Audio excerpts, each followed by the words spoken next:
అరసవెల్లి సూర్యనారాయణ స్వామి దేవస్థానం రథసప్తమి వేడుకలకు ముస్తాబవుతోంది.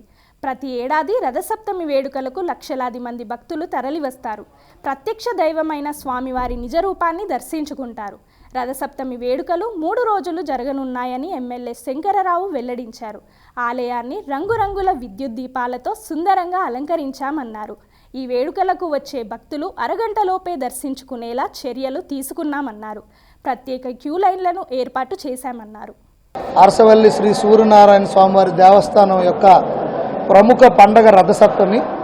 ఈ రథసప్తమి పండగని రాష్ట్ర పండుగగా గత సంవత్సరం గౌరవ ముఖ్యమంత్రి వర్యులు జీవో ఇచ్చి 3 రోజులు ఉత్సవాలు చేయమన్నారు. ఈ రథసప్తమి ఆదివారం కనుక పెద్ద ఎత్తున భక్తులు వచ్చే అవకాశం ఉంది కనుక దాదాపు 2 లక్షల మంది ఈ సంవత్సరం దర్శనాలు చేసుకోవచ్చనే ఉద్దేశంతో భారీ ఎత్తున ఏర్పాట్లు చేయడం జరిగింది. దాంట్లో భాగంగా ఎండోమెంట్కి సంబంధించి టెంపుల్ అంతా కూడా అలంకరణ చేయడం, టెంపుల్ ప్రాంగణం అలంకరణ చేయడం, చిరుదీపాలతో అలంకరణ చేయడం జరిగింది. అన్ని వీధుల్లో కూడా విద్యుత్ అలంకరణ చేయడం జరిగింది. దాదాపు 2650 మంది పోలీసులతో పగడ్బందీ బందోబస్తు ఏర్పాట్లు చేయడం జరుగుతుంది.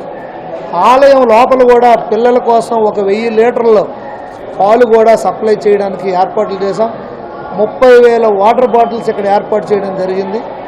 అలాగే ఉచిత దర్శనం గత సంవత్సరంకు ముందు 4.5 గంటలు పట్టేది. గత సంవత్సరం దాన్ని 1.5 నుండి 45 నిమిషాలకు తీసుకురావడం జరిగింది. ఈసారి దాన్ని అరగంటలో ఈ ఉచిత దర్శనాలు చేయడమే ముఖ్య ఉద్దేశంగా మేము ఈ సంవత్సరం ఏర్పాట్లు చేశాం. సామాన్య భక్తుడు ఉచిత దర్శనాలకు 2 లైన్లు, 100 రూపాయల దర్శనం, 300 దర్శనం, 500 దర్శనం, డోనార్ పాసు, విఐపి, వివిఐపి సపరేట్గా లైన్లు ఏర్పాటు చేయడం జరిగింది.